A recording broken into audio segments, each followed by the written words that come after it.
이 시각 주요 뉴스입니다. 어제 오후에 시작된 카카오톡 등 카카오 서비스 장애가 10시간 넘게 이어지다 일부 복구됐습니다. 경기도 성남시에 있는 데이터 센터 화재가 원인이었는데 카카오톡이 이렇게 긴 시간 먹통이 된 것은 12년 만에 처음입니다. 동해와 서해에서의 포병 사격으로 9.19 군사 합의를 위반한 북한이 우리 군 포사격에 대한 대응이었다는 억지 주장을 폈습니다. 미국과 유엔이 북한의 도발 중단을 촉구하는 등 군사적 긴장감이 이어지고 있습니다. 서해 피격 사건과 관련한 감사원의 수사 요청에 따라서 검찰이 윗선의 책임을 규명하는 데 수사력을 집중할 것으로 보입니다. 아울러 검찰은 탈북어민 강제북송 사건과 관련해 노영민 전 대통령 비서실장을 오늘 소환 조사합니다. 이창용 한국은행 총재가 앞으로 미국 연준의 금리 인상 등 대외 여건을 보고 금리를 결정할 수밖에 없다고 밝혔습니다. 한미 통화 스와프는 망병통치약이 될 수 없다며 부정적이란 입장을 내놨습니다. 행정안전부가 지난달 각 부처에 난립한 정보위원회 중 39%를 줄이겠다는 대대적인 감축 계획을 발표했는데 실상을 확인해보니 문재인 정부 때와 별반 차이가 없는 것으로 나타났습니다. 단독 보도합니다. 검찰이 출소를 코앞에 둔 미성년자 연쇄 성폭행범 김근식의 추가 성범죄를 확인하고 구속영장을 청구했습니다. 김근식이 출소 뒤 머물게 될 의정부시에선 주민 반발이 여전한데 김근식 구속 여부가 변수로 떠올랐습니다. 시진핑 중국 국가주석의 3년임을 알리는 대관식이 될 것으로 보이는 제20차 중국 공산당 전국대표대회가 오늘 베이징 인민대회당에서 시작됩니다. 이번 당 대회에선 향후 5년간 중국을 이끌 새 중앙위원 200여 명과 후보위원, 중앙기율검사위원 등을 선출합니다. 2030 부산 엑스포 유치를 위한 그룹 방탄소년단의 공연이 성황리에 마무리됐습니다. 공연장 안팎은 전 세계에서 찾아온 수많은 팬들로 북적였고 부산은 도시 전체가 축제 분위기로 가득했습니다. 시청자 여러분 안녕하십니까? 굿모닝 YTN 2부 시작합니다. 어제 오후부터 이어진 카카오톡 등 카카오 서비스 장애가 10시간이 넘게 이어지다 일부 복구됐습니다. 각종 정보를 저장하고 관리하는 데이터 센터에 불이 났던 게 원인이었는데 카카오톡이 이렇게 긴 시간 먹통이 된 건 12년 만에 처음입니다. 박정현 기자입니다. 카카오톡 메시지를 아무리 보내도 가지 않고 컴퓨터에선 로그인조차 되지 않습니다.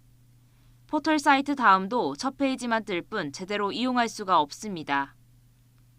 카카오 택시와 카카오 대리운전, 카카오뱅크 등도 마찬가지였습니다. 카카오 그룹이 제공하는 서비스들이 일제히 멈춰선 건 토요일 오후 3시 반쯤. 비슷한 시각 경기도 성남시 판교에 있는 데이터 센터 화재가 발단이었습니다.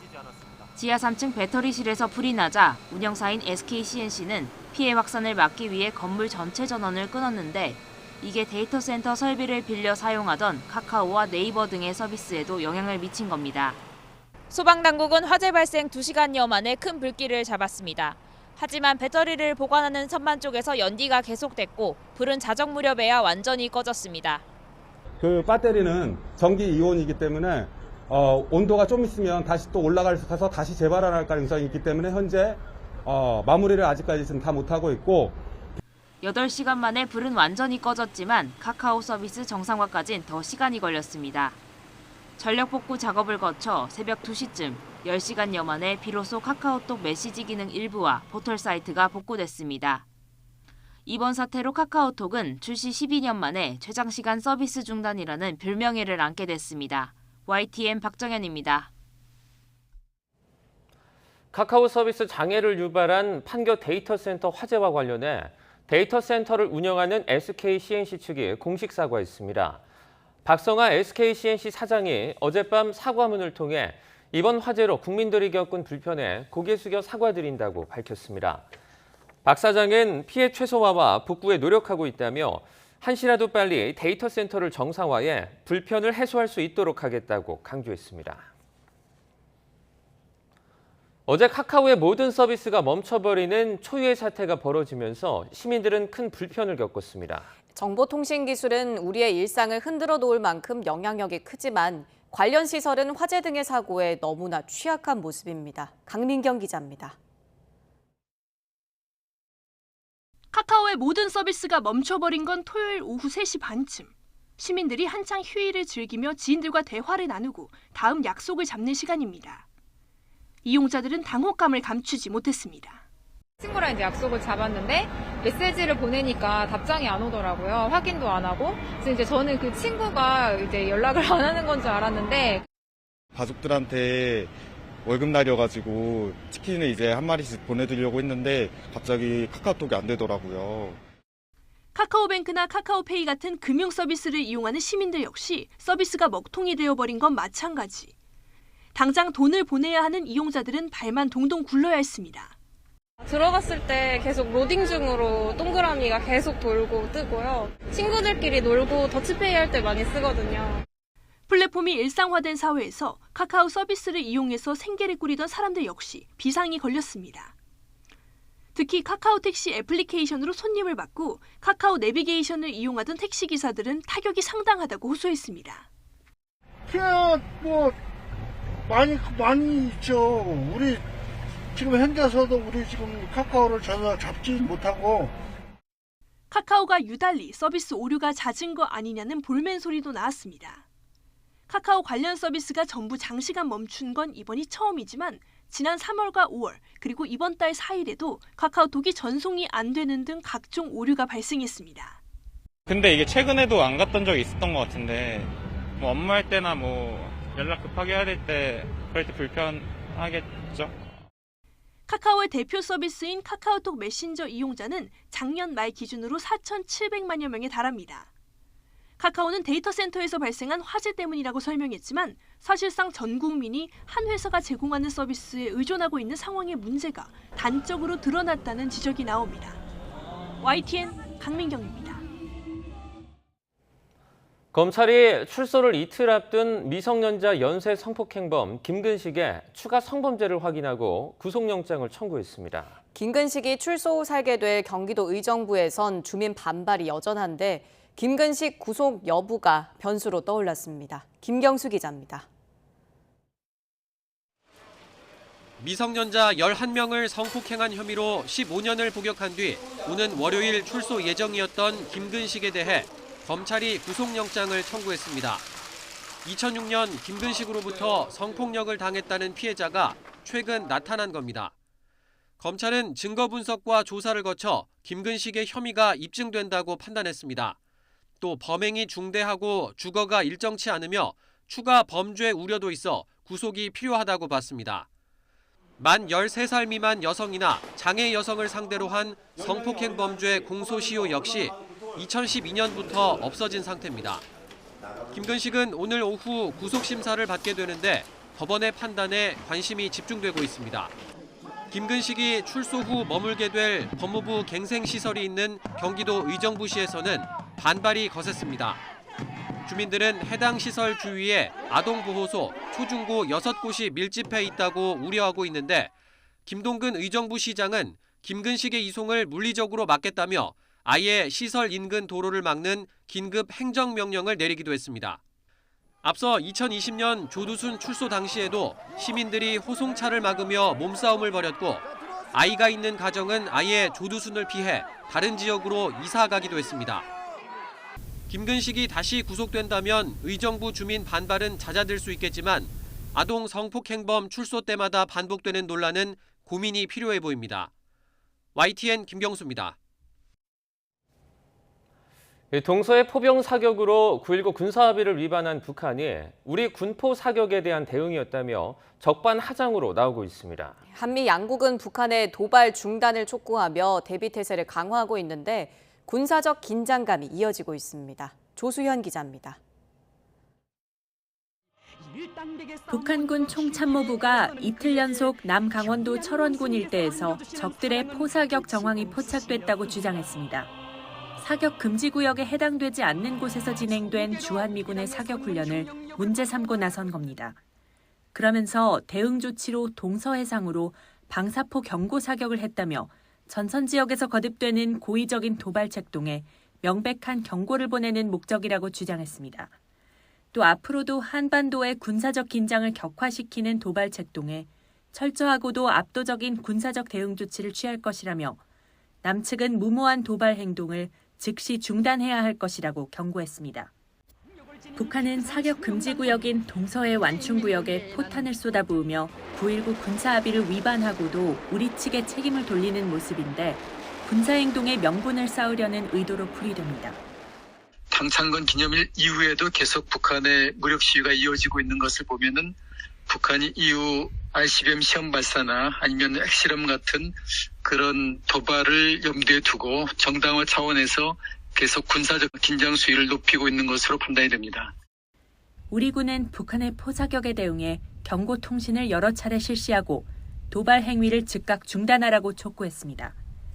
이와 함께 한미 간 긴밀한 공조하에 관련 동향을 추적 감시하면서 대비 태세를 강화하고 있습니다. 미국도 북한의 잇단 도발 행위를 거듭 규탄하며 대화 복귀를 강조했습니다. We continue to believe our ultimate goal is the complete denuclearization of the Korean Peninsula, and we continue to remain open to diplomacy and dialogue as a step towards getting there. 하지만 우리 군의 호국 훈련 등에 북한의 추가 반발이 예상돼 당분간은 군사적 긴장감이 이어질 것으로 보입니다. YTN 조수연입니다. 북한의 해상 포사격에 정치권은 명백한 9.19 군사합의 파기라며 일제히 비판의 목소리를 높였습니다. 이런 가운데 여당은 문재인 정부 책임론을 꺼내들었고 야당은 한반도 위기 상황을 정치 공세 수단으로 삼지 말라고 반발했습니다. 김태민 기자입니다.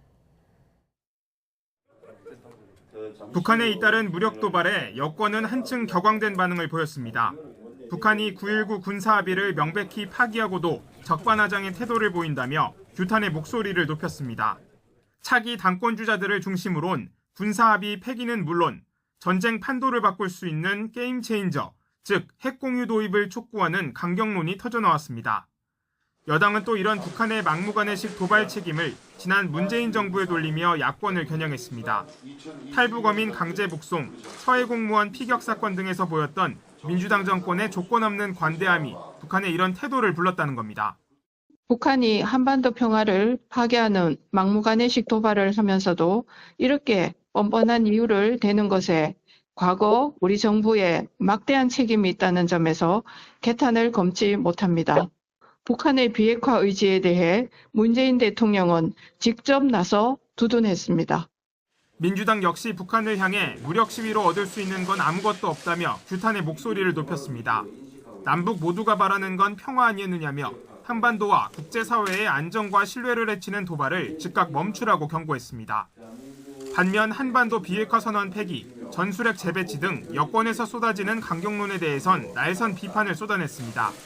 안보 문제를 정쟁의 수단으로 삼지 말라고도 지적했습니다. 국민의힘은 위기 상황에 어디를 보고 있습니까? 북한의 도발이 정치 공세의 수단일 수는 없습니다. 국민의힘은 위기와 불안을 더 확산시키려 하는 것입니까? 집권 여당으로서 최소한의 책임 있는 모습을 보여주기 바라겠습니다. 북한의 연이은 도발로 한반도의 군사적 긴장이 고조되는 가운데 현 사태에 대한 책임과 향후 대북 정책 노선을 둘러싼 정치권의 공방은 더욱 격화할 전망입니다. YTN 김태민입니다. 최근 대북 문제가 블랙홀처럼 온갖 현안을 뒤덮고 있습니다. 윤석열 대통령은 약식 회견에서 연일 안보 메시지를 내놨고 여당에서는 전술핵 재배치에 핵무장론이 제기되고 야당은 친일 국방 공세를 이어갔는데요. 보수층을 중심으로 여론이 결집할 거라는 예상과 달리 대통령 국정 지지율은 답보 상태입니다. 박소정 기자가 짚어봤습니다. 하루가 멀다 하고 이어지는 북한 도발에 한미 미사일 훈련 등 강공으로 맞서는 우리 정부. 윤석열 대통령은 한 주 동안 세 차례 출근길 약식 회견을 진행하며 계속해서 안보 문제를 언급했습니다. 야당의 친일 국방 프레임을 정면 반박했고 핵 위협 앞에서 어떠한 우려가 정당화될 수 있겠습니까? 여권에서 불거진 전술핵 재배치 주장에는 미묘한 여지를 남겼습니다. 우리나라와 미국의 조야의 여러 의견들을 잘 경청하고 또 따져보고 있습니다. 다양한 가능성에 대해서 꼼꼼하게 따져보고 있습니다. 9.19 합의를 위반한 북한의 방사포 발사를 직접 지적하기도 했습니다. 지금 하나하나 저희도 다 검토하고 있습니다. 네. 남북 9.19 협의 위반인 건 맞습니다. 특히 현실 가능성이 떨어지는데도 전술핵 배치에 모호한 입장을 견지한 건 전략적 측면으로 해석됐습니다. 북한을 옥죄할 다양한 선택지가 있다는 강경 메시지가 되는 동시에 여론 결집 효과 또한 노릴 수 있어서입니다. 전국을 뒤덮은 안보 이슈 속에 국정수행 긍정평가는 그러나 여전히 20%대 후반에 머물렀습니다. 지지층에선 국방 안보와 외교를 긍정평가한 비율이 모두 합해 20%에 달했지만 전체 지지율을 끌어올리진 못한 겁니다. 북한 미사일 도발이 한반도 평화에 위협적이라고 느낀 여론이 70% 이상이었지만 군사적 대응보다 평화 외교적 해결을 원하는 의견이 훨씬 많았습니다. 대북 리스크가 예전과 달리 정부를 향한 결집 효과를 내지 못한다는 의미이자 현 대북 기조에 대한 평가가 그리 호의적이지 않다는 방증이기도 합니다. 대통령실과 정부는 한미 동맹을 앞세워 일관된 강경 대응을 이어간다는 방침인데 국민에 얼마나 신뢰를 줄지가 관건입니다. 아무리 시의적절한 외교안보 정책이라 해도 민심을 등에 업지 못하면 추진 동력을 얻기 힘들기 때문입니다. YTN 박소정입니다. 지난달 행정안전부는 각 부처에 난립한 정보위원회 636개 가운데 39%, 246개를 줄이겠다는 대대적인 감축 계획을 발표했습니다. 윤석열 대통령도 대통령 직속위원회부터 정비하겠다고 밝혔는데 실상을 확인해보니 문재인 정부 때와 별반 차이가 없는 걸로 나타났습니다. 권민석 기자의 단독 보도입니다. 지난 7월 5일 열린 국무회의에선 600개가 넘는 각종 정보위원회 효율화 방안이 집중적으로 논의됐습니다. 윤석열 대통령은 대통령 직속위원회부터 과감하게 정비하겠다고 선언했습니다. 책임 행정을 저해하고 행정의 비효율을 높이는 대표적인 사례로 손꼽히고 있습니다. 먼저 대통령 소속위원회부터 과감하게 정비해서 예산을 절감하고 대통령실은 문재인 정부 대통령 직속위원회가 고비용 저효율로 매우 심각하게 운영됐다며 시급한 개선도 강조했습니다. 정부 약속이 제대로 지켜지고 있는지 확인해봤습니다. 22개였던 대통령 직속위원회는 5개가 사라지고 현 정부 들어 2개가 새로 생겨 개수는 19개로 줄었습니다. 그런데 전현 정부 예산을 연도별로 비교해보니 2022년 문재인 정부 22개 위원회 예산이 636억 원, 윤석열 정부 19개 위원회의 2023년도 예산 편성안은 631억 원이었습니다.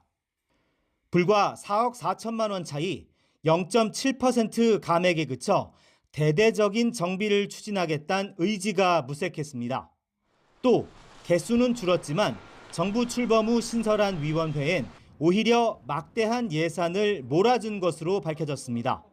윤 대통령이 지시한 1호 위원회인 국민통합위는 올해 예산이 50억 원, 내년도는 117억 원으로 1년 6개월 활동 예산이 167억 원에 달했습니다. 2호 위원회인 디지털 플랫폼 정보위원회 신규 예산도 74억 원으로 책정됐습니다. 내년도 대통령 직속위원회 전체 예산에서 신설된 2곳 예산만 무려 30%를 차지하는 겁니다. 최대 규모인 국민통합위의 경우 이례적으로 위원회가 요구한 예산이 아무런 조정 없이 원안 그대로 정부 예산안에 반영됐습니다. 윤석열 정부가 애초부터 지키지 못할 공약들을 남발한 것은 아닌지 의심이 됩니다. 이전 정부의 고비용 저효율 위원회를 개선하겠다고 하였지만 대통령 1호 위원회조차 예산을 100억 원 이상 몰아주는 등 앞뒤가 맞지 않습니다. 정부는 자치분권위원회와 균형발전위원회를 통합한 지방시대위원회도 새로 만들기로 하고 입법 예고했습니다. 대통령 직속위원회부터 과감하게 정비해 효율화하겠다던 계획과 달리 현 정부 국정과제를 수행할 신생위원회엔 반대로 매머드 예산이 편성됐는데 윤 대통령 지침이 제대로 지켜질지 관심입니다. YTN 권민석입니다. 최근 국민의힘과 민주당 두 거대 양당이 상대 당대표를 포함해 무더기 징계안을 주고받았습니다. 국회 윤리위에 징계안이 이 정도로 제출된 건 21대 국회에서 처음인데 볼성사 나온 재소전에 민생만 실종됐다는 지적이 나옵니다. 김승환 기자입니다. 이틀 만에 의원 징계안 7건이 국회 의사과에 제출됐습니다. 국민의힘 정진석 비대위원장과 더불어민주당 이재명 대표까지 당대표급 인사들을 포함해 국민의힘 의원 3명, 더불어민주당 의원 4명입니다. 국회의원으로서 청렴 의무를 위반한 데 대해서는 또 본연의 역할이 있기 때문에 국회법에 따라 엄중히 징계할 것을 요구하는 그런 내용을 담았습니다. 대부분은 국정감사장에서 발언을 문제 삼아 징계안을 낸 것으로 나타났습니다. 국회의원 징계가 현실화되려면 여야 합의로 국회 윤리특별위원회에서 징계안을 심사해야 합니다. 그런데 지난 6월 30일 윤리특위가 해산된 뒤 여야 합의 불발로 조직이 꾸려지지 않아 징계안이 통과될 수 없는 구조입니다. 징계안 제출이 다분히 정치적 액션이 아니냐는 비판이 나오는 이유이기도 합니다. 우리 의원들의 발언의 수준을 가지고 자신들의 그 큰 망언과 실언을 덮으려고 하는 것들도 납득되지 않는 것이죠. 정략적 행태에 지나지 않는다. 무조건 사실은 이렇게 윤리 제소하고 또 이렇게 국회 내에서 이건 관행으로도 그렇지 않은 것 같고요. 별로 바람직한 현상은 아닌 것 같습니다. 여야가 입으로만 민생을 외치면서 정쟁에만 몰두한다는 비판이 나오는 가운데 양당 모두 상대의 공세에 밀리지 않으려는 맞불 작전이 점점 거칠어지고 있습니다. YTN 김승환입니다. 잇따른 기준금리 인상과 경기 침체 우려로 집값이 연일 하락하는 가운데 거래도 잘 이루어지지 않으면서 부동산 빙하기가 다가온 분위기입니다. 금융위기 때와 같은 부동산 붕괴가 우려된다며 부동산 규제 완화를 서둘러야 한다는 주장도 제기됩니다. 이동우 기자입니다. 지난 2019년 말 입주한 서울 동작구 흑석동의 대장주 아파트인 아크로 리버하이. 전용 면적 84제곱미터가 지난 2월 25억 4천만 원에 팔렸는데 최근 18억 5천만 원에 거래됐습니다. 7억 원 가까이 급락한 것입니다. 현재 금매는 18억 원에도 나와 있습니다. 얼음땡. 사람들이 움직임이 전혀 없습니다. 금매가 나와도 이게 문의가 없어요. 심각해요. 이 밖에도 잠실과 고덕동, 옥수동 등 서울은 물론 세종시와 인천, 송도, 경기, 인덕원 등에서도 수억 원씩 아파트 값이 급락하고 있습니다. 이달 2주차 전국과 수도권 집값은 2012년 통계 작성 이래 가장 큰 폭으로 서울은 10년 1개월 만에 최대폭 하락했습니다. 서울 아파트 전세가도 3년 8개월 만에 최대 낙폭을 기록했습니다. 한국은행 총재마저 집값 내린세가 당분간 이어질 것으로 전망합니다. 그리고 앞으로 금리가 더 이렇게 올라갔기 때문에 더 추가적으로 하락할 가능성이 있고요. 한편으로 보면 이게 부동산 가격이 떨어지기 때문에 빚을 내서 사실 많은 국민들이 고통스러운 것은 사실입니다. 금리가 다른 변수를 압도할 정도로 막강한 영향을 미치고 있는데요. 금리 인상 랠리가 어느 정도 마무리되어야 거래 회복도 나타날 것으로 예상이 됩니다. 부동산 경착륙을 방지하기 위해 대출 규제와 재건축 안전 진단 등 각종 부동산 규제 등을 과감히 완화해야 한다는 목소리도 커지고 있습니다. 앞으로 추가 금리 인상과 경기 침체 우려 등으로 지난 2008년 금융위기 때와 같은 시장 붕괴가 예상되므로 정부의 특단의 대책이 필요해 보입니다. 정부가 현 부동산 상황을 얼마나 심각하게 판단하고 어떤 규제 완화 조치를 내놓을지 관심이 쏠리고 있습니다. YTN 이동우입니다. 경매에서 낙찰된 물건 비율이 낙찰률인데요. 최근 경매시장에서 서울 빌라들의 낙찰률이 2달 연속 역대 최저치를 갈아치웠습니다. 잇따른 금리 인상에 이른바 깡통 전세 물건이 경매 매물로 대거 풀리고 있는 점이 원인으로 꼽힙니다. 최기성 기자가 취재했습니다. 서울 금천구에 있는 한 빌라입니다. 지난 5월 전용 46제곱미터 한 세대가 감정가 3억 4천만 원의 경매로 나왔지만 이후 5차례 유찰됐습니다. 한 번 유찰될 때마다 20% 정도 가격이 낮아지다 보니 최저 입찰 가격이 1억 원대까지 내려갔습니다. 낙찰받아도 현 세입자에게 전세보증금 2억 4천만 원을 돌려줘야 하는 상황이라 낙찰 가능성은 크지 않습니다. 입찰하는 사람 입장에서는 메리트가 없죠. 프로 20%라도 시가보다 싸게 받아야 되는데. 낙찰률 하락은 최근 서울 빌라 시장에서 전반적으로 나타나고 있습니다.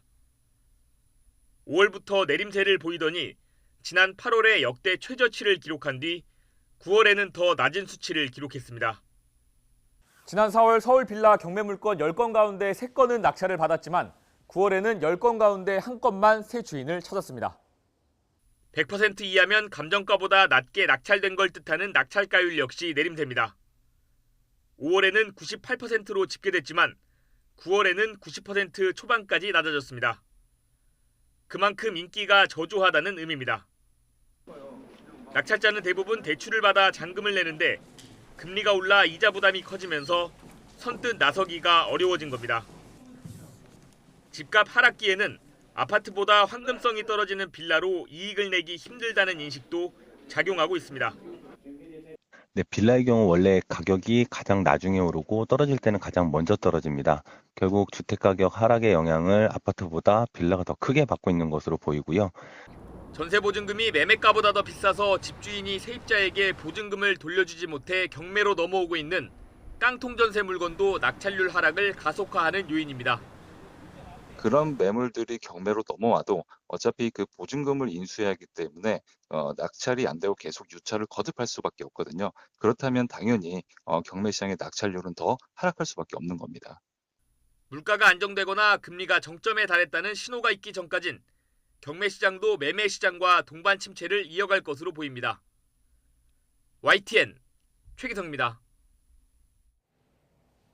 공사비 증액 문제 등으로 중단이 됐던 서울 강동구 둔촌주공 아파트 재건축 공사가 6개월 만에 재개됩니다. 둔촌주공조합은 어제 오후 열린 임시총회에서 공사 재개와 시공사업단 합의문 추인 의결을 비롯한 20여 개 안건을 가결했습니다. 핵심이었던 공사비 증액 안건은 투표에 참여한 조합원 5,700여 명 가운데 94%가 찬성했습니다. 이에 따라 시공사업단은 내일 재착공식 기념식을 열고 공사를 재개할 예정입니다. 이창용 한국은행 총재는 앞으로 미국 연준의 금리 인상 등 대외 여건을 보고 금리를 결정할 수밖에 없다고 밝혔습니다. 세계 경제의 불확실성이 그만큼 크다는 건데 한미 통화 스와프는 만병통치약이 될 수 없다며 부정적인 입장을 내놨습니다. 워싱턴에서 권준기 특파원입니다. 이창용 한국은행 총재는 지금은 강달러와 고유가가 공존하는 예외적인 상황이라는 점을 강조했습니다. 러시아의 우크라이나 침공으로 에너지 가격이 높아진 걸 원인으로 꼽았습니다. 다음 금리도 미국 연준의 금리 인상과 기름값을 보고 결정할 수밖에 없다며 구체적인 인상폭을 제시하지 않았습니다. We emphasize this uncertainty instead of suggesting, what will be the size of the next step in our next monetary policy committee meeting. 지난 7월 0.25%포인트 금리 인상을 예고했다가 실제로는 0.5%포인트를 올려 환율 절하를 심화시켰다는 비판에 대해서도 해명했습니다.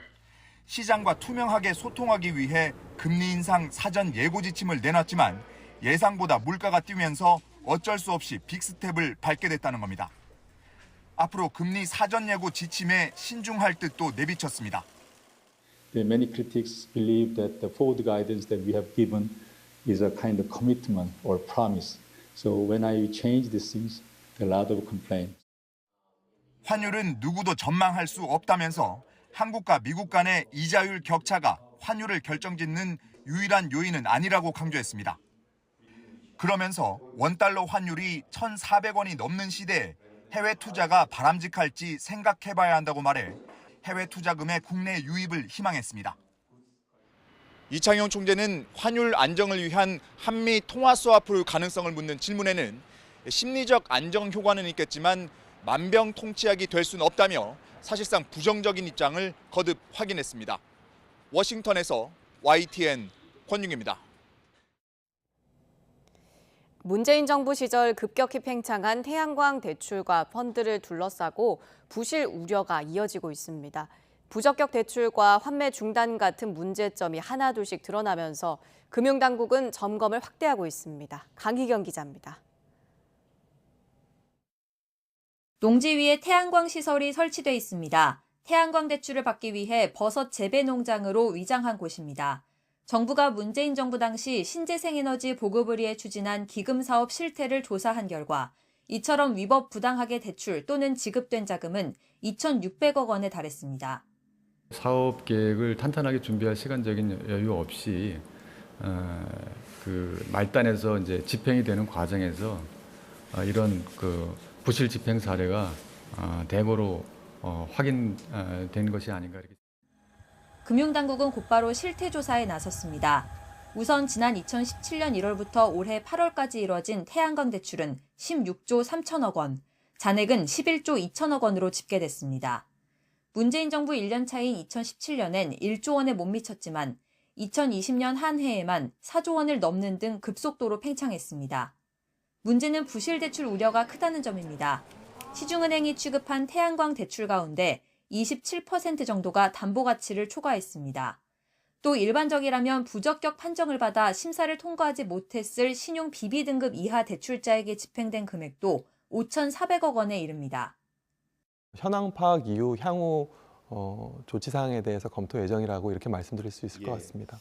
점검을 해야 되는 것이 저희 책무라고 저는 생각은 하고. 잔액이 6조 4천억 원에 이르는 태양광 펀드에서도 벌써 환매 중단 사태가 발생했습니다.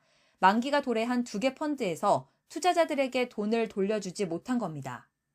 정책적으로 만들어지면서 이후에 수익률에 문제가 생기거나 정부 재정으로 메꾸는 등의 이슈들이 계속 반복되어 왔기 때문에 아직 연체율이 높지 않은 수준이라 부실 우려를 말하긴 이르단 반론도 있습니다. 하지만 사업 특성상 대출과 펀드 모두 만기가 길게 설정돼 언제 문제가 터질지 모르는 만큼 금융당국은 은행권을 중심으로 검사를 점차 확대해 나간다는 방침입니다. YTN 강희경입니다. 고속도로에서 교통사고를 목격하고 사고 차량 운전자를 구하려던 20대 남성이 2차 사고로 안타깝게 숨졌습니다. 경찰은 이 남성이 차에서 내려 구호 조치를 하려다 변을 당한 걸로 보고 있습니다. 김민성 기자입니다. 밤늦은 시각 고속도로 한복판에 구급차 한 대가 서 있습니다. 경광등을 들고 위험을 알리는 사람 옆으로 구조대원들이 들것과 조명을 나르며 바쁘게 움직입니다. 심정지 상태의 50대 남성과 20대 남성을 구하기 위해서입니다. 사고가 난 건 새벽 1시 반쯤 전남 장성군 호남고속도로 상행선 장성댐 주변을 달리던 21톤 트럭이 10분 앞서 발생한 교통사고 현장을 덮쳤습니다. 추돌 사고를 낸 SUV가 1차로에서 옆으로 엎어져 있었는데 차에 갇혀있던 50대 운전자와 이를 목격하고 다가가려던 20대 남성 모두 치였습니다. 제 뒤로 200m 지나서가 사고가 난 고속도로 지점입니다. 안전 문제로 이곳에 서 있는데요. 현장을 지나던 20대 남성은 차를 갓길에 대고 내렸다가 변을 당했습니다. 두 사람 모두 병원으로 옮겨졌지만 끝내 숨졌습니다. 1차 사고가 난 사고 현장에서 20대 청년들이 도로 갓길에 차량을 세우고 동승자가 사고 현장에서 도움을 주려다가 21톤 트럭에 차량 운전자가 그걸 보지 못하고 충격한 사고입니다. 경찰은 트럭 운전자를 입건하고 블랙박스 영상 등을 토대로 정확한 사고 경위를 조사하고 있습니다. YTN 김민성입니다. 지난 8월 수도권에 내린 집중호우로 침수 피해를 본 상가만 14,000여 곳에 달하는데요. 정작 소상공인은 자연재난에도 피해 복구비를 받을 수 있는 법적 근거가 없다고 합니다. 과거 농어업 중심 사회 때 만들어진 법이 지금까지 그대로 유지되고 있기 때문인데 현실에 맞게 개정해야 한다는 목소리가 나옵니다. 안동준 기자입니다. 황토색 흙탕물이 계단을 따라 폭포처럼 쏟아집니다. 성인 남성 허벅지까지 차오른 물에 물막이판을 세워도 역부족입니다. 겨우 물이 빠진 지하 노래방은 수해 쓰레기들이 뒤덮여 형체를 알아보기 어렵습니다. 이곳 지하 노래방은 지난달 수도권에 폭우가 내렸을 당시 완전히 물에 잠겼습니다. 겨우 철거를 마쳤지만 한 달 가까이 영업을 재개하지 못하고 있습니다. 재산 피해만 어림잡아 3억 원에 달하지만 이 씨가 지자체로부터 지원받은 돈은 재난지원금 500만 원이 전부입니다. 이렇게 철거 비용을 1,000만 원 넘게 들여가지고 철거한 사람, 이렇게 많은 피해를 본 사람한테 500만 원은 아무런 그 혜택이 없는 거죠. 차라리 안 주는 일만도 못합니다. 현행 재난안전법은 자연재난으로 인한 피해를 최대 50%까지 구제하도록 명시하고 있지만 이 씨 같은 소상공인은 지원 대상에 포함되지 않습니다.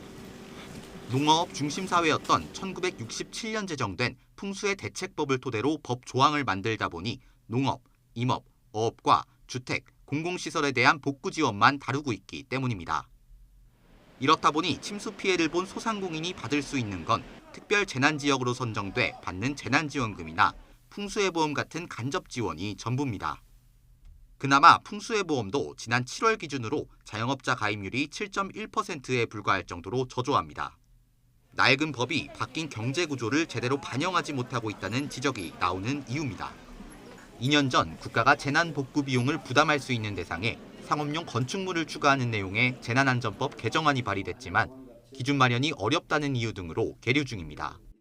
이 재난안전기본법이 도심에서의 이런 사고, 도심에서의 수재에 대해서는 좀 고민하지 않았다. 주 생계수단인 상업인 경우에 그 시설에 대해서도 복구할 수 있게 하는 것이 형평에도 맞고 그리고 우리나라 이제 산업 구조에도 맞다 이런 생각이 들어서 지난 8월 수도권에 내린 집중호우로 침수 피해 신고가 접수된 상가만 13,900여 곳. 기상이변이 갈수록 심해지는 시대에 매년 반복되는 소상공인 피해 복구를 돕기 위해서라도 법 개정이 시급해 보입니다. YTN 안동준입니다. 북한의 무력 도발이 계속되고 있는데요. 우리 군도 실전과도 같은 훈련으로 대비태세를 갖추고 있습니다. 최전방 지역에서 펼쳐진 육군 도하 훈련 현장에 홍성욱 기자가 다녀왔습니다.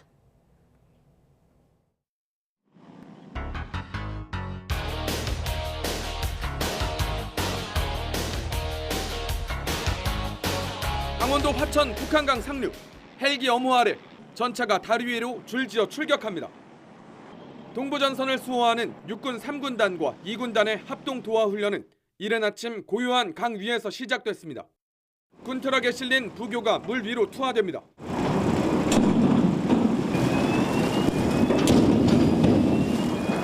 내리고 또 내리고 뗏목처럼 펼쳐진 장비.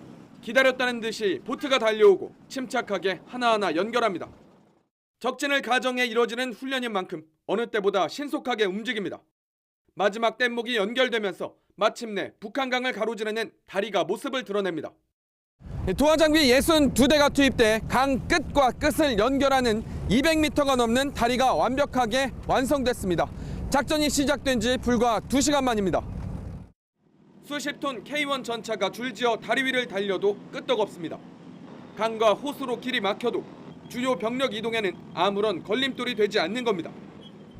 중대원들과 강하고 실전적인 훈련을 지속 시행하여 어떠한 상황 속에서도 도하 작전을 완벽히 해낼 수 있는 역량을 지속 강화시키겠습니다.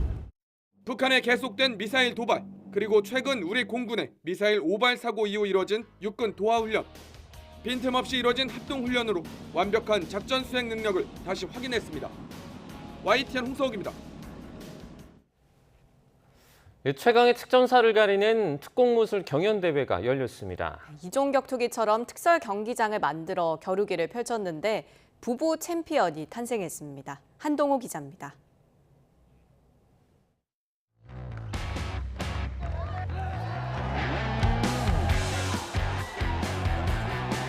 현직 특전사들이 팔각형의 특설 경기장 옥타곤 위에 섰습니다. 최고의 특전사를 가리는 특공무술 경연대회가 열린 겁니다. 한치의 물러섬도 없는 접전에 분위기는 고조되고 우승이 확정되자 함성이 쏟아집니다. 체급별로 6명의 우승자가 나온 개인 겨루기에선 특전사 아내와 남편이 나란히 1위 자리에 오르며 부부 챔피언이 탄생했습니다. 혼자뿐만 아니라 또 이렇게 같이 하니까 또 기쁨이 2배인 것 같습니다. 오늘부로 마음 절대 이기면 안 되겠다는 생각이 또 들었습니다. 예. 절대 안 까보려고 예. 마음 먹었습니다. 저는. 오늘 확실히 잡은 것 같습니다. 겨루기가 힘과 기술, 전략의 총체라면 품새 경기에선 일치성과 정확성, 기백이 중요합니다. 오로지 몸짓과 기합만으로 기선 제압에 나선 특전사들. 오랜 연습을 함께한 전우들은 이제 한 몸과 다름없습니다. 혼자 꾸는 꿈은 꿈에 그치지만 함께 꾸는 꿈은 현실이 된다고 합니다. 저희 14중대 팀원들이 있었기에 저희 우승할 수 있었습니다. 너무 감사드립니다. 시장입니다. 화이팅! 특수전 사령관기 특공무술 경연대회는 올해 처음으로 정식 대회로 치러졌는데 육군은 전투력 극대화를 위해 대회를 정례화한다는 계획입니다. 특전사! 그렇지! YTN 한동우입니다.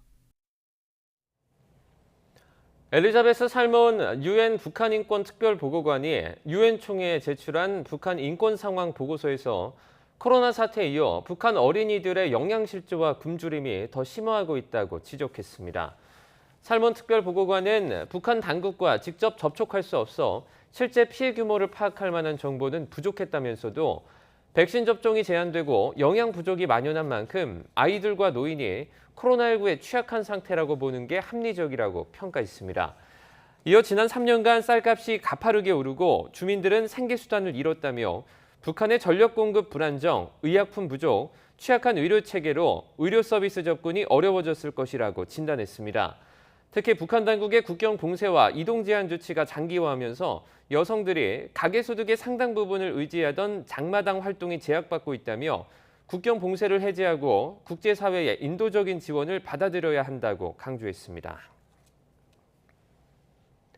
연합군을 구성한다는 러시아와 벨라루스 사이 합의에 따라 러시아군 첫 부대가 벨라루스에 도착했습니다. 우크라이나 전쟁에서 불리한 전세를 뒤엎기 위한 푸틴 대통령의 계획으로 보입니다. 류재복 기자입니다. 어둠을 뚫고 열차와 군용 트럭이 속속 도착합니다. 연합군을 결성하기 위한 러시아군의 첫 번째 부대가 벨라루스에 도착한 것입니다. Получим от командования, то есть у нас настроение всех боевое, дух боевой, готовы выполнить любые задачи. 벨라루스는 지난 14일 이웃 국가의 위협에 맞선다는 이유로 대테러 작전 체제를 선포했습니다. 우크라이나 전쟁 참전을 위한 명분 쌓기용이란 해석입니다.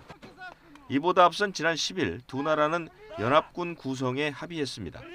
이에 따라 러시아군 1,000명 이상이 벨라루스에 배치될 예정입니다.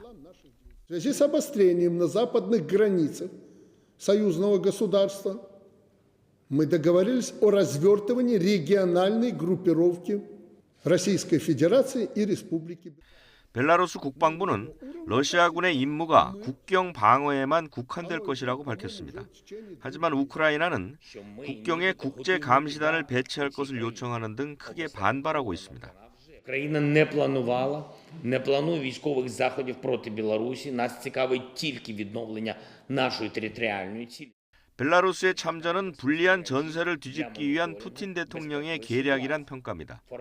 하지만 벨라루스 내부의 반대 분위기에다 전투 경험이 적고 무기가 낡은 벨라루스군이 큰 도움이 되기 어렵다는 분석도 나오고 있습니다.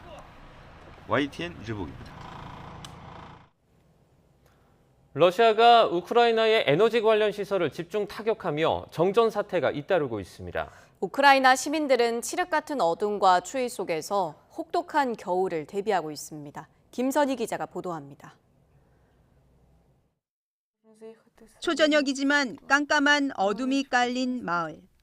4개월 된 아기 엄마 리우보프 씨는 오늘도 촛불을 켜고 아기를 돌봅니다. 러시아가 변전소를 집중 공격하며 정전이 더 잦아졌기 때문입니다. 촛불을 켜거나 휴대전화 전등으로 생활하지만 추위에 대한 공포는 점점 더 커지고 있습니다. Вмикати інколи плиту, щоб гріло, бо що я не знаю, як буду топити.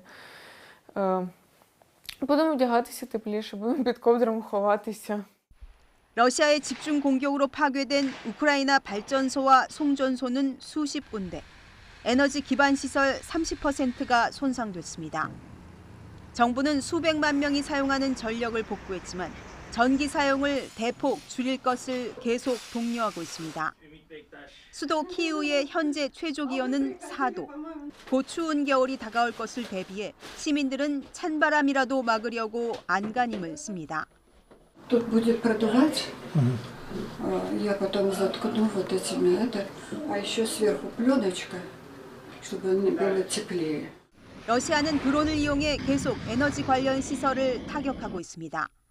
전력과 난방 공급을 끊어 주민들의 불안과 공포를 키우는 것이 목표입니다. 최근 우크라이나에 잇따라 점령지를 다시 내주고 있는 러시아. 크림대교 폭발 복수를 빌미로 집요한 공격을 퍼부으며 우크라이나 시민들은 어느 때보다 혹독한 겨울을 맞이하고 있습니다. YTN 김선입니다. 튀르키예 북부 탄광에서 폭발 사고로 최소 41명이 숨졌습니다. 지하에 매몰된 10여 명을 구조하기 위한 작업이 밤새 진행됐지만 숨진 채 발견됐고 부상자 일부는 위독한 걸로 알려졌습니다. 이동헌 기자입니다. 현지 시간 14일 저녁 튀르키예 북부 흑해연한 아마스라 지역 탄광에서 폭발 사고가 발생했습니다. 사고 당시 탄광 지하에선 110명이 일하고 있었습니다. 지상과 가까운 곳에 있던 사람들은 급히 몸을 피했지만 수백 미터 지하에서 일하던 사람들의 피해가 컸습니다. 구조대가 도착해 구조 작업을 벌였지만 20여 명이 숨진 채 발견됐고 11명은 부상을 입어 병원으로 옮겨졌습니다.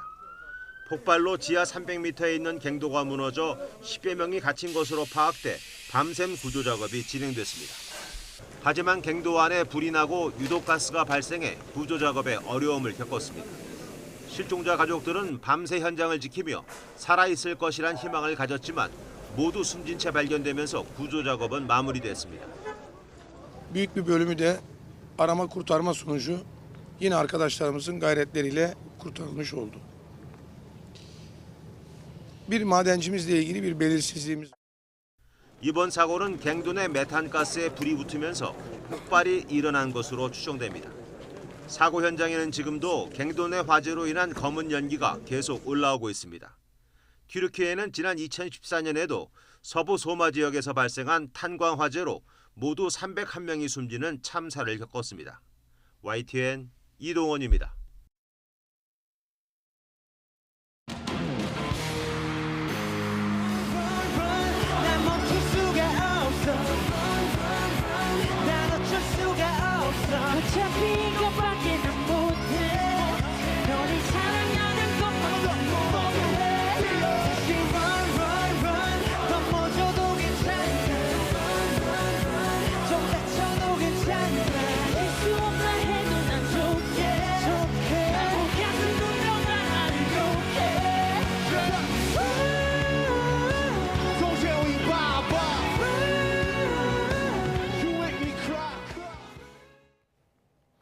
방탄소년단 BTS가 단체 활동 중단을 선언한 지 4개월 만에 무대에 섰습니다. 2030년 세계 박람회 부산 유치를 기원하는 공연으로 전 세계 팬들이 모여들면서 부산 전체가 들썩였습니다. 김지선 기자입니다.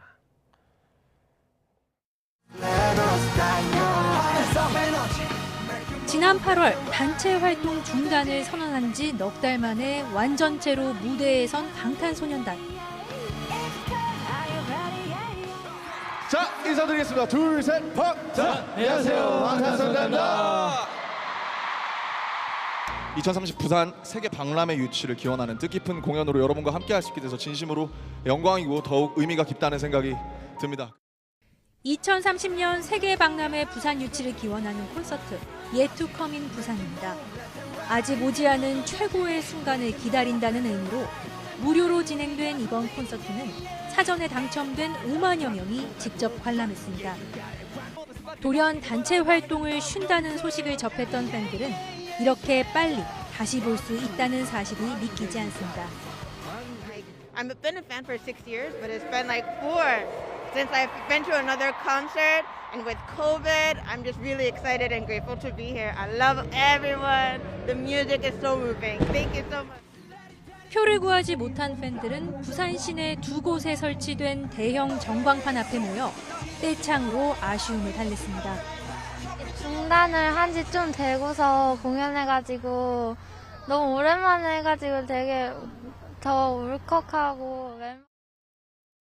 이른 새벽부터 뜨거운 백사장에 앉아 줄을 서고 We didn't have options, so we thought we can just go to the live diffusion at Hyundai Beach. So yeah. 표도 없이 무작정 바다 건너 날아온 팬들도 적지 않았습니다. First of all, BTS taught me a lot about myself, about loving myself, and giving to others. 한 차례 공연 장소가 변경되고 바가지 숙박 요금과 티켓 재판매 등 잡음이 일며 한때 우려도 있었지만 별다른 안전사고 없이 잘 마무리됐습니다. 병역과 관련한 진전이 없다면 내년부터 시작되는 멤버의 군입대로 방탄소년단의 완전체 공연은 한동안 보기 어려울지 모릅니다. 그런 만큼 이들과 함께 시간을 보내려는 팬들의 열망으로 행사 전후 부산은 한층 강렬한 보랏빛으로 물들었습니다. YTN 김지선입니다. 2022-2023 시즌 남자 프로농구가 화려하게 개막했습니다. 신생팀 캐롯이 창단 첫 승리와 함께 힘차게 출발했고 우승 후보로 꼽힌 SK와 KT는 나란히 졌습니다. 허재범 기자입니다. 캐롯 유니폼을 입은 국가대표 슈터 전성현이 변함없이 송곳 같은 석점슛을 선보입니다. 내외곽을 가리지 않는 전성현의 득점 행진과 함께 캐롯은 2쿼터 한때 점수차를 27점까지 벌리며 DB를 압도했습니다. 전성현은 후반 들어서도 DB가 추격전을 펼칠 때마다 석점슛을 꽂아 넣으며 DB의 추격 의지를 꺾었습니다. 20석점을 넣은 전성현을 앞세워 신생팀 캐롯은 창단 첫 경기를 기분 좋은 승리로 장식했습니다. 캐롯은 프로농구 가입금 1차분을 약속한 날짜에 내지 못해 정규리그 퇴출 위기까지 갔지만 선수단은 동요 없이 개막전에서 승리하며 올 시즌 돌풍을 예고했습니다. 저희 캐롯 점퍼스 농구단 게임을 보면 정말 감동할 수밖에 없는 그런 정도로 지금 선수들이 잘해준 것 같아요. 지난 시즌 우승팀이자 올 시즌에도 강력한 우승 후보로 꼽히는 SK는 개막전에서 인삼공사에 완패를 당했습니다. 인삼공사는 오세근과 문성원이 나란히 17점을 기록하며 시종일관 SK의 두 자릿수 리드를 지켜냈습니다. 김상식 감독은 삼성 감독대행 시절이던 2014년 3월 이후 8년 7개월 만에 승리를 추가했습니다. SK와 함께 올 시즌 2강으로 분류됐던 KT 역시 홈에서 현대모비스의 덜미를 잡혔습니다. 아시아 쿼터로 국내 무대에 데뷔한 현대모비스의 필리핀 선수 아바리엔토스는 10석점에 7개의 리바운드와 어시스트를 잡아내는 전천후 활약을 펼쳤습니다. YTN 허재원입니다. 제조업이 강한 울산시는 코로나19 확산으로 더 큰 타격을 받았습니다. 제조업 분야는 대외 수출 의존도가 높은 데다 재택근무도 어렵기 때문인데 회복 역시 상대적으로 더딘 편입니다. JCN 울산 중앙방송 구현희 기자입니다. 코로나19 확산으로 울산의 고용시장이 받은 충격은 타 시도보다 컸던 것으로 나타났습니다. 한국은행 울산본부는 코로나19 이후 울산 지역의 고용과 임금 회복 상황을 평가하는 연구조사 결과를 발표했습니다. 조사 결과 코로나 이전 1%대였던 울산과 전국의 고용률 격차는 코로나19 이후 2%대로 벌어졌습니다. 감염병 확산에 취약한 직종과 업종 비중이 높고 재택근무를 할 수 없는 일자리 비중도 전국 16개 시도 중 가장 높아 코로나19 충격이 컸던 것으로 분석됐습니다. 수출입 비중이 높다 보니 글로벌 경제 상황에 더 민감할 수밖에 없는 것도 하나의 원인이었습니다. 여기에 고용시장 회복 속도도 느린 것으로 나타났습니다. 올해 상반기 전국의 고용률이 코로나 이전 수준을 회복한 것과 달리 울산의 고용률은 코로나19 이전보다 오히려 부진한 모습을 보였습니다. 코로나19 이전보다 고용과 임금 수준이 오히려 낮아진 곳도 전국 16개 시도 중 울산이 유일했습니다. 울산 지역 고용 충격이 크고 회복이 부진한 배경으로 감염병 및 대외 충격에 취약한 고용 구조, 인구 유출 등 노동 공급 부진, 그리고 주력 산업 일자리 창출력의 추세적 약화 등이 있는 것으로 분석되었습니다. 악화된 울산의 고용 시장은 하반기쯤에야 코로나19 이전 수준으로 회복할 가능성이 있지만 글로벌 경기 위축에 따른 수출 둔화가 회복의 걸림돌입니다. JCN 뉴스 구현입니다. 남해 아름다운 섬 추자도 해상에 세계 최대 규모의 풍력발전단지 조성 사업이 추진되고 있는데요.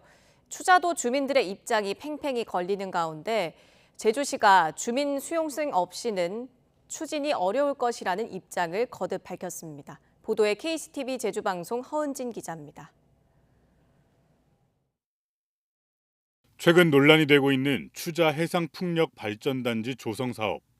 노르웨이 국영회사의 한국 법인과 국내 특수목적 법인 두 곳이 추자도 동쪽과 서쪽 10에서 30km 해역에 조성을 추진하고 있습니다. 발전 설비 규모는 각각 1,500메가와트로 전체 3,000메가와트. 국내 최대 규모인 한림 해상풍력 발전의 30배, 현재 가동 중인 세계 최대 규모의 영국 해상풍력 단지보다 4.5배 큰 규모입니다. 총 사업비만 17조 원으로 추산되는 만큼 사업자 측은 현재 경제성 확인 등을 위해 풍향계측기 11대를 설치해 운영하고 있습니다. 이 같은 상황에 추자도 주민들의 의견이 찬반으로 팽팽하게 갈리며 주민 갈등은 깊어지고 있는 실정입니다. 이에 대해 제주시는 사업자 측이 사업 추진 의지를 분명하게 보이고 있는 만큼 찬반 주민들에게 충분한 정보 전달 등 공익을 위한 의견 수렴 절차의 필요성을 거듭 강조했습니다. 우리 시의 기본 입장을 전달하고 주민 수용성 없이는 사업 추진이 어렵다는 뜻도 명확히 전달했습니다. 공유수면 점사용 인허가 권한이 제주시에 있는 만큼 저와 우리 시는 행정의 권한을 최선을 다해 발휘하면서 주민의 입장에 서서 중재해 나갈 것입니다. 현재 풍력 발전단지 조성 사업은 부유식으로 추진할지 등 구체적인 사업 계획이 확정되지 않았고 사업자가 컨설팅과 사전 타당성 검토 등을 마친 후 허가 신청을 제주도와 산업통상자원부 두 곳 가운데 어느 곳으로 진행하는지에 따라 행정 절차도 달라지게 됩니다. 제주시가 주민 수용성 없이는 해상풍력 발전단지 추진이 어려울 것이라고 입장을 내놓았지만 추진 과정에서 각종 논란들이 계속 발생할 여지가 남아있어 주민 갈등을 좁히기는 쉽지 않을 것으로 보입니다. KCTV 뉴스 허은진입니다. 우리나라의 전통적 사과 재배지는 대구 경북 지역이었죠. 지구온난화로 재배지가 점점 북상하더니 이제는 강원도 최북단에서도 사과가 재배되고 있습니다. 기후변화가 전통적인 농업 지도를 바꾸고 있습니다. 송세혁 기자입니다. 해발 620m 강원도 고성 진부령 인근에 있는 사과밭입니다. 가지마다 이달 말 수확을 앞둔 사과가 주렁주렁 매달려 있습니다. 그게 되냐 뭐 여기서 고냉지에서 그렇게 얘기하는 분들도 계셨고 뭐 하다 보니까 그분들이 지나다니면서 되네 뭐 그런 소리 합니다. 지구온난화로 사과 재배 지역이 북상하면서 고성 지역에서는 2016년부터 사과 재배가 시작됐습니다. 농가도 점점 늘면서 지금은 28가구가 11헥타르에서 사과를 키우고 있습니다. 이곳 강원도 고성 지역은 북한과 맞닿은 최북단 접경 지역입니다. 지역 특성상 낮과 밤의 기온차가 크기 때문에 사과의 육질이 단단하고 당도가 높다는 평가를 받고 있습니다. 이곳뿐만이 아닙니다. 사과 재배는 정선과 양구 등 강원도 전역으로 빠르게 확산하고 있습니다. 강원도를 대표하는 고랭지 밭에서도 배추나 무 대신 사과나무를 심고 있습니다. 최근 10년 사이 사과 재배 면적은 강원 지역이 3배 가까이 늘어난 반면 전통 주산지인 경북 지역은 15% 넘게 줄었습니다. 이제 품종이라든지 재배 기술로 이렇게 어느 정도 극복을 하면서 이렇게 하다가 그게 조금 더 심해지면은 그것조차도 어려워질 경우는 충분히 있는 거고. 갈수록 심해지는 기후변화로 2080년 이후에는 한반도 연평균 기온이 최고 7도 가까이 오를 것이란 전망이 나옵니다. 농촌진흥청은 이런 추세라면 2050년에는 강원 산간 지역에서만 사과 재배가 가능하고 2070년 이후에는 국내 사과 재배 가능 지역이 거의 남지 않을 것으로 전망했습니다. YTN 송세혁입니다. 쓰레기산 문제로 골치를 앓았던 경북 문경시가 새로운 해법을 찾았습니다. 산업 폐기물 처리장이 드라마 세트장으로 그야말로 환골탈태했는데요. 헬로티비 뉴스 홍아영 기자가 취재했습니다. 문경시 마성면 하내리. 목조 건물이 늘어선 이곳은 드라마 세트장입니다. 불과 3년 전만 해도 여기에는 5만 톤 규모의 폐기물이 쌓여 있었습니다. 2016년부터 2018년 4월까지 산업 폐기물 처리 업체가 이곳에 허용 용량 4천 톤의 13배가 넘는 폐기물을 들여왔습니다. 유독가스와 미세먼지가 발생하는 것은 물론이고 화재까지 발생하면서 인근 주민들의 민원도 상당했습니다. 문경 쓰레기장 사태가 알려진 것은 전국적으로 폐기물 무단 적치 문제가 불거진 2018년. 문경시는 국도비와 시비 등 118억 원을 들여 20개월에 걸쳐 폐기물 처리에 나섰습니다. 마침 비슷한 시기 드라마 제작사가 촬영 장소를 찾고 있다는 소식을 들은 문경시가 하네리를 추천하면서 쓰레기장이 드라마 세트장으로 바뀌기 시작했습니다. 지리적으로 가은 오픈 세트장, 문경 세대 오픈 세트장과 굉장히 인접해 있고 또 교통이라든가 이런 모든 면에서 그 쓰레기만 치우면은 세트 조성이 가능하다고 그렇게 말씀을 하셔가지고 저희들이 적극적으로 유치하기 위해서 전 8개 인허가 부서가 같이 모여서 협업을 해서 단 9일 만에 그 가설 건축 허가를 내줬어요. 세트장을 짓는데 드라마 제작사가 쓴 돈은 50억 원가량. 드라마 촬영이 끝나면 이 세트장은 문경시로 소유권이 이전됩니다. 문경시는 이후 주차장과 편의시설을 확충해 내년 중으로 드라마 세트장을 시민에게 선보인다는 계획입니다. 골머리를 앓게 했던 하네리 쓰레기장이 촬영지가 되고 이제 시민들에게 사랑받을 관광지로 발돋움할 준비를 하고 있습니다. 헬로티비 뉴스 홍아영입니다. 미국 매사추세츠에서 대표적인 한국 음식 김치를 알리는 페스티벌이 열렸습니다. 김치뿐 아니라 전통 무용과 놀이도 선보이며 현지인과 한인 동포들이 함께 어울린 잔치마당이 됐습니다. 양수영 리포터가 다녀왔습니다. 맑은 가을 하늘 아래 절인 배추가 산더미처럼 쌓였습니다. 한 포기씩 집어 이파리마다 양념을 정성껏 버무립니다. 미국 매사추세츠주 한인회와 주 보스턴 총영사관, 재외동포재단이 함께 마련한 김치 페스티벌 현장입니다. 행사장을 찾은 현지인들도 서투른 손짓으로 김치 담그기 체험에 나섰습니다. I really enjoyed doing this. My first time. Is it a good experience? Yes, a very good Wow. experience. 주최 측은 선착순 200명에게 김치를 무료로 증정할 계획이었는데 2배가 넘는 인원이 행사장을 찾으면서 인파는 김치 판매 부스로 몰렸습니다. 이렇게 김치를 사기 위해 많은 사람들이 줄을 섰습니다. 감사합니다. 맛있게 드세요. 행사에 참여한 현지인들은 지금은 김치를 즐기지만 김치 맛에 익숙해지기까지 시간이 필요했다고 입을 모읍니다. I first tried kimchi 5 years ago, and I actually did not like it because it was like American style kimchi, and it was like really sour. I got used to the flavor, so now I like it. I've tried kimchi in Busan, Daejeon, and Seoul, like homemade kimchi. I thought it was a little weird, but then I got used to it. I actually enjoy the taste of kimchi now. 맵고 신맛이 처음엔 적응하기 쉽지 않지만 시간이 지날수록 자꾸 찾게 되는 김치. 2011년 약 280만 달러였던 미국으로의 김치 수출액은 지난해 2,800만 달러를 훌쩍 넘기면서 10배 이상 증가했습니다. 이렇게 김치 인기가 높아진 배경에는 우리 동포들이 현지인과 직접 접촉하고 소통하며 호감을 사는 이른바 공공외교 노력이 있었다는 평가가 나옵니다. 김치를 함께 만들고 즐기는 이러한 교류의 장이 사실 우리 정부가 하고자 하는 퍼블릭 디플로마시, 현지 사회에 대한 우리 문화를 알리는 중요한 계기가 된다고 생각합니다. 우리 외국인들에게 우리 한국을 알리고자 한국 문화 또 저희들의 목소리를 높이고자 작년부터 이 행사를 시작했습니다. 이처럼 김치를 연결고리로 현지 사회에 녹아들려는 노력을 반기는 듯 행사 현장에서는 현지인들이 김치뿐 아니라 한국 전통 무용과 놀이를 한껏 즐기는 모습도 눈길을 끌었습니다. 올해로 2회를 맞은 매사추세츠 김치 페스티벌. 한인사회는 이 축제가 한국 문화의 멋과 흥을 나누고 매력을 알리는 행사로 자리매김할 수 있도록 계속 발전시켜 나갈 계획입니다.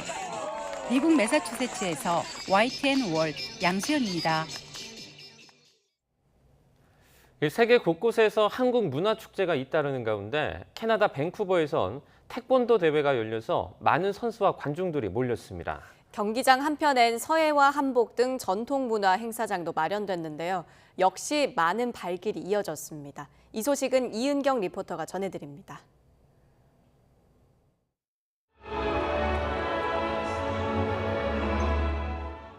엄숙한 분위기 속에 장내에 애국가가 울려 퍼지고 시범단이 합판을 든 채 입장합니다.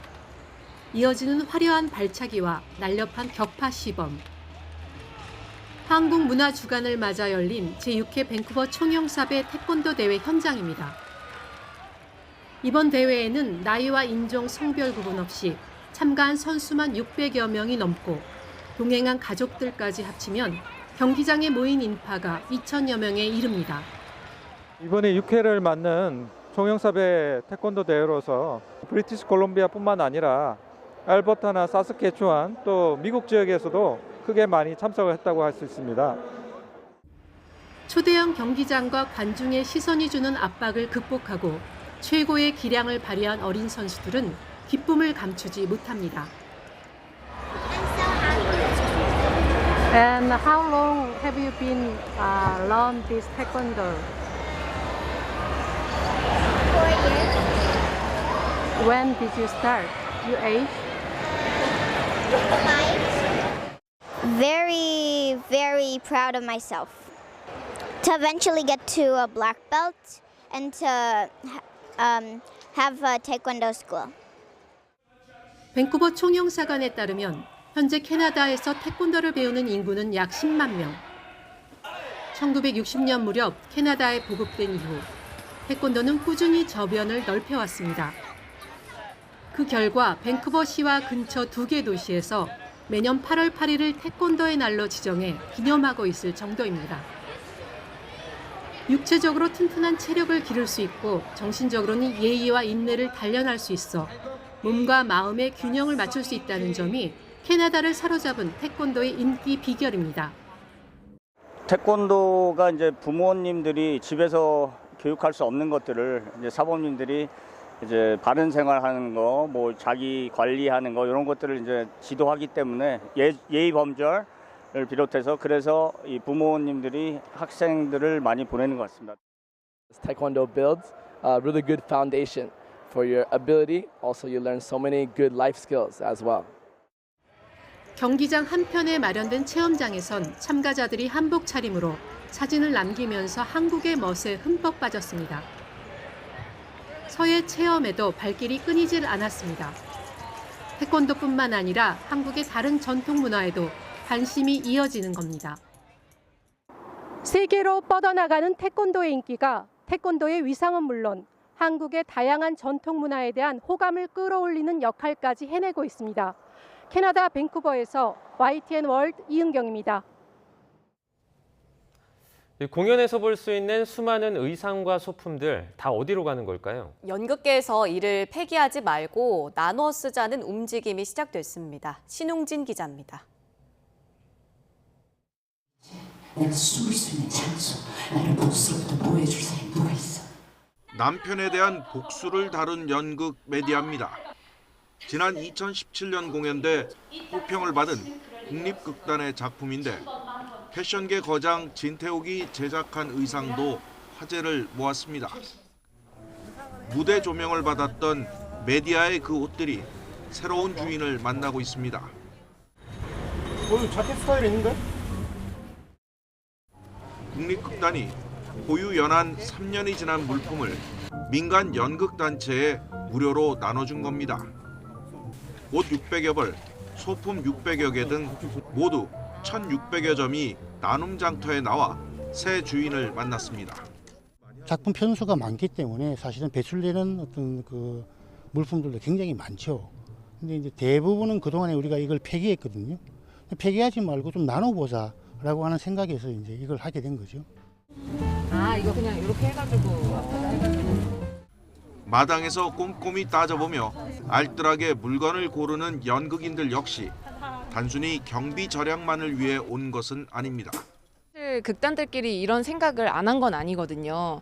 좀 낭비되지 않고 어차피 이런 것들은 계속 재사용이 되는 건데 극단들끼리 좀 힘을 모아서 이런 자리가 있으면 좋겠다 했었는데 이렇게 국립에서 해주니까 저희는 더 좋죠. 네. 비록 첫발이지만 의미 있는 연극계의 변화. 무대에서 다시 빛날 의상과 소품은 그야말로 재활용이 아닌 재활용이 될 것으로 기대됩니다. 손덕분 많이 만드세요. 네, 잘 쓰겠습니다. 화이팅. YTN 신홍진입니다. 1970년대 이미 오늘날의 인터넷 세계를 예견한 예술가가 있습니다. 세계적인 비디오 아티스트 백남준입니다. 네, 백남준 탄생 90주년을 맞아 특별전이 열렸습니다. 김태현 기자가 다녀왔습니다. 백남준 탄생 90주년 세 번째 특별전은 보고서에서 시작됩니다. 1960년대 미국 뉴욕에서 쓴 보고서는 종이 없는 사회와 미래 미디어 정책을 제시합니다.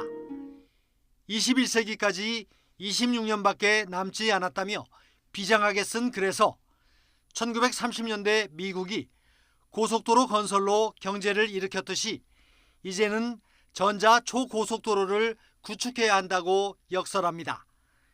실시간 아이디어 전송의 시급성을 강조하며 오늘날 인터넷 세상의 비전을 제시한 겁니다.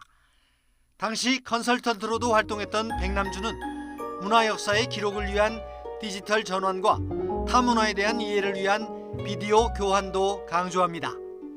백남준이 보고서를 작성했던 1960년대, 70년대 글을 통해서 백남준의 구상과 실현이 오늘날에도 유효한 지침을 주고 있다라고 여러분 함께 보실 수 있을 것입니다. 새로운 소장품 걸리버는 4m가 넘는 대형 로봇으로 인간 사회에 대한 풍자를 상징합니다.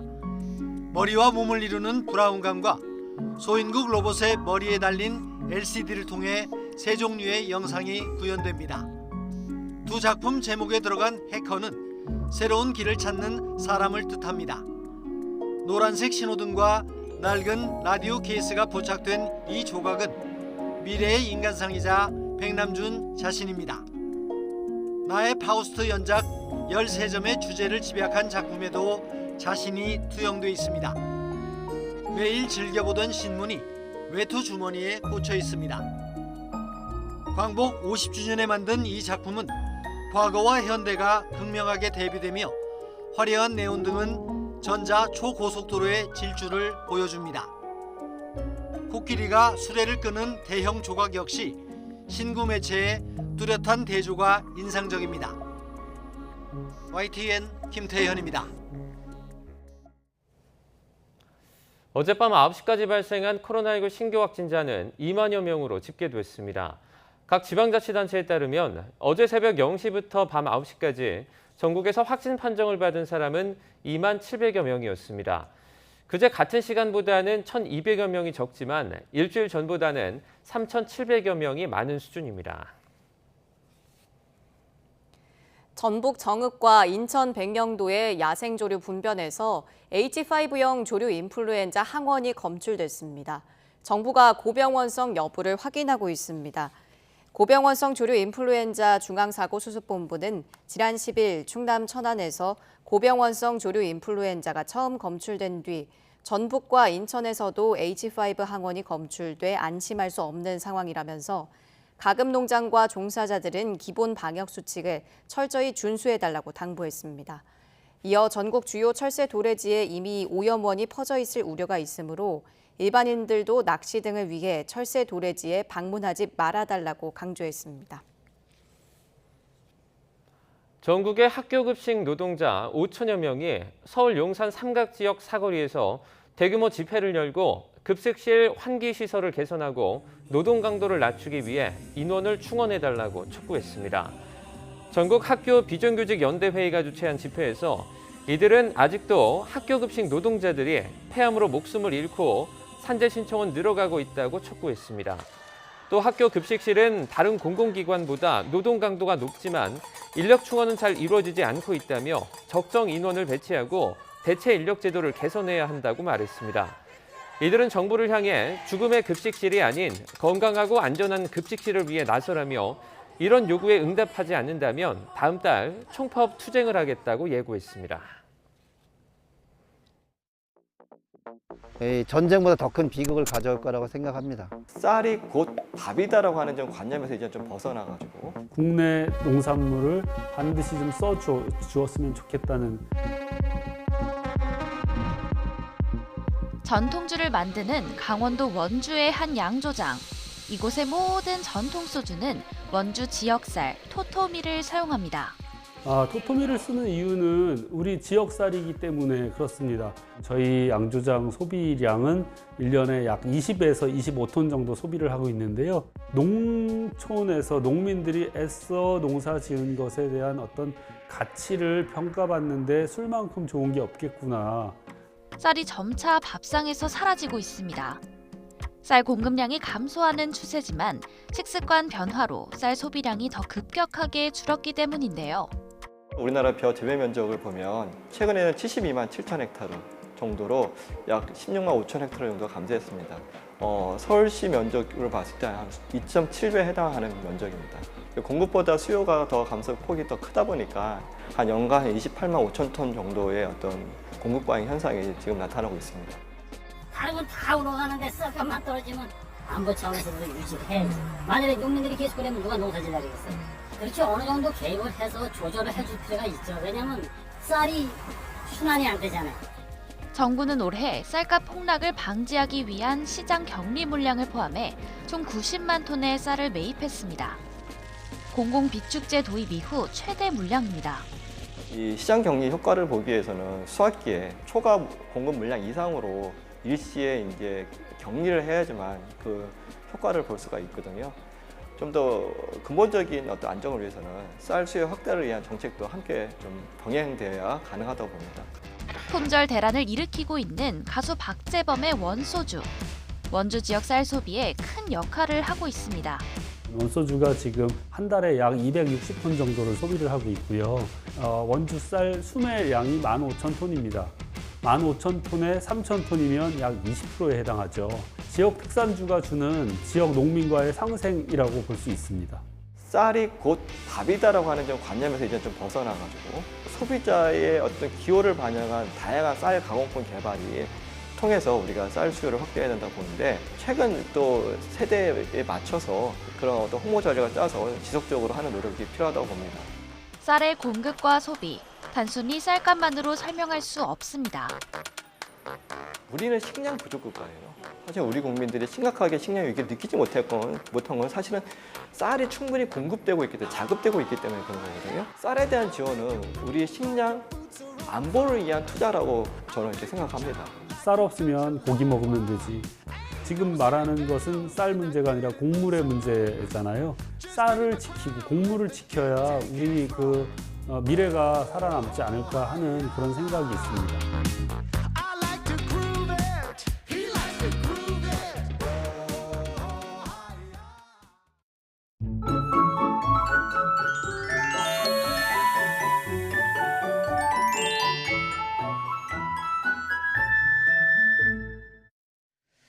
네. 일요일인 오늘도 선선한 가을 날씨가 이어집니다. 오늘 서울의 낮 기온이 20도 예상되는데요. 하지만 내일부터는 기온이 뚝 떨어집니다. 내일은 서울의 아침 기온 8도, 모레는 5도까지 떨어지면서 올가을 들어서 가장 춥겠고요. 낮 동안에도 서늘할 것으로 보입니다. 오늘 대기질은 양호하겠는데요. 다만 대기 정체로 인천과 충남 그리고 전북은 종일 나쁨, 서울 경기는 오늘 밤부터 일시적으로 공기가 탁할 것으로 예상됩니다.